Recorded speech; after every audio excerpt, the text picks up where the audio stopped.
I spoke with Siddharth K. Birla, president at FICCI, and I began by asking him about the visit of the China president to our country.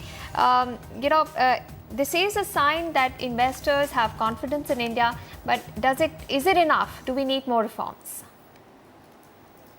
See, I think you've hit the word. It is investor confidence, and this is a signaling of confidence. Nobody is put in the money as yet. They have said that if the conditions are right and if the things go on, they are prepared to invest, whether it is $35 billion from Japan or 100 billion from China, and how many billions from other countries. So I think the way the government is moving, people or serious investors can see that various steps are in the process of being taken to make a conducive climate, to make decision making easier, and to make investing here worthwhile. Because there is no two ways that whoever is invested really makes money from this market. The market growth is there. Everything is positive for the market. So it's all the famous old line that investment is an act of faith. So I think this is the faith that we see is being signaled, and there is a huge message for all of us in India as well as the other countries abroad, that the government will make conditions which will make this investment flourish. So this is the fundamental, and if the government takes these steps, I think then the sky is the limit as to how much money can be invested by Indians themselves. Why to talk of China and Japan? And the recent bypoll results don't seem to share your bonhomie about the first 100 days of the Modi government. While governance may have improved, we are still awaiting big bag reforms. Well, I don't want to get into a political analysis of the bypoll results, but as far as the government is concerned, I think they are doing the absolutely right thing. Because a big bang reform without the 1,000 small things which they are attending to will amount to nothing. And really speaking, we don't need big bang reforms. We need improvement in everyday operations of businesses, of the interactions of people with the economic system, improvements in agriculture, improvement in the old laws that we need to repair. So I don't think we need one big bang reform which is going to resolve so many things.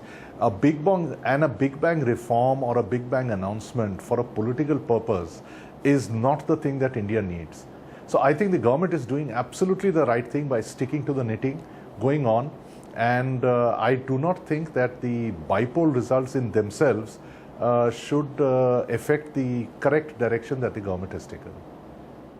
Right. Mr. Birla, in a recent survey report that you've come out with, you've said that the economy should grow at 5.6%. But looking at the current macroeconomic scenario, especially the IIP data, trade data, and the weak monsoon that we have seen so far, is that not going to impact the overall growth rate for the country? Okay, to be fair, the number that you're quoting is a number that we collate by talking to various people, and therefore it is not our own fundamental research, but certainly it is a very credible research. Now, the government also, the numbers that you saw had projected between 5.4 and 5.9%, whereas at the same time the economists that we used to talk about 5.3%. Now they are talking 5.6%, which falls squarely in the middle of the government's estimate. Now, where does the improvement come from compared to the 5.3? And I just had a chance to look at all the numbers. Certainly, they are looking at an upswing in the projection on agricultural side, where they had thought that the growth would be close to 2%, and now they are thinking it's going to be about 3.5%.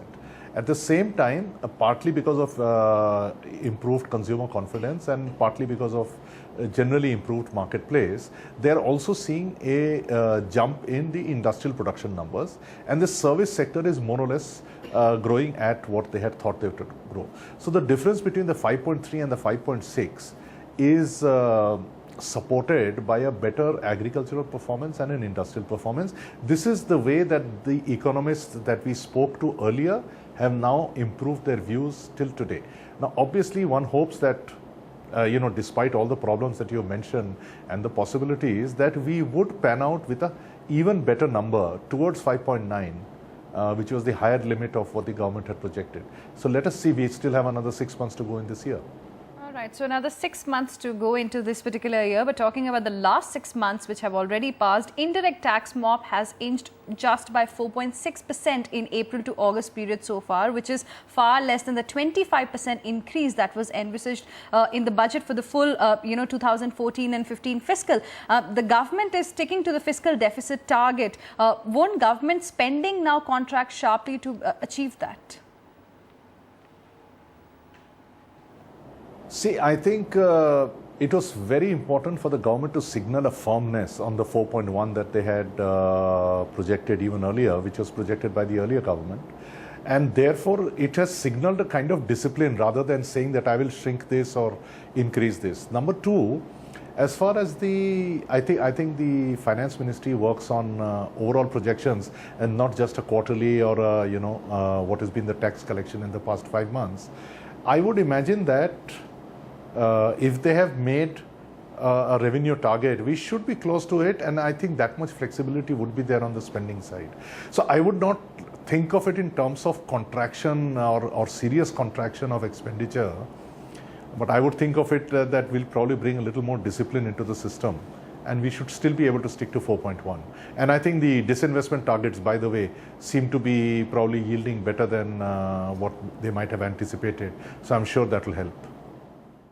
Inflation has come off and there are worries that the sharp fall in core inflation is a sign that demand is still weak. Do companies see a demand revival? I think we haven't seen huge spurts in demand, but neither did we expect to see them in such a short period, particularly when even post-elections, people were concerned about a suboptimal monsoon. So I don't think anybody really had plans to go out and spend huge amounts. But I think if you talk of the sentiments are far more positive today. So therefore, if you ask somebody that, you haven't spent so much, but are you going to spend so much? 6 months ago, he would have said, neither have I spent and neither am I going to spend. But I think the propensity now is to have a slightly more open approach towards spending, consumer spending. So I think let's not base ourselves on the last 3 months, which also had their uncertainties, but I think the propensity now is to spend. We haven't really seen the demand really jump up, excepting for certain pent-up demand in some sectors, maybe automobiles and others. The question is, how long is it going to be sustainable? But I think that we will see demand come back up, starting from the festival season and going down to the end of the year. All right, so there you heard FICCI President Mr. Siddharth Birla.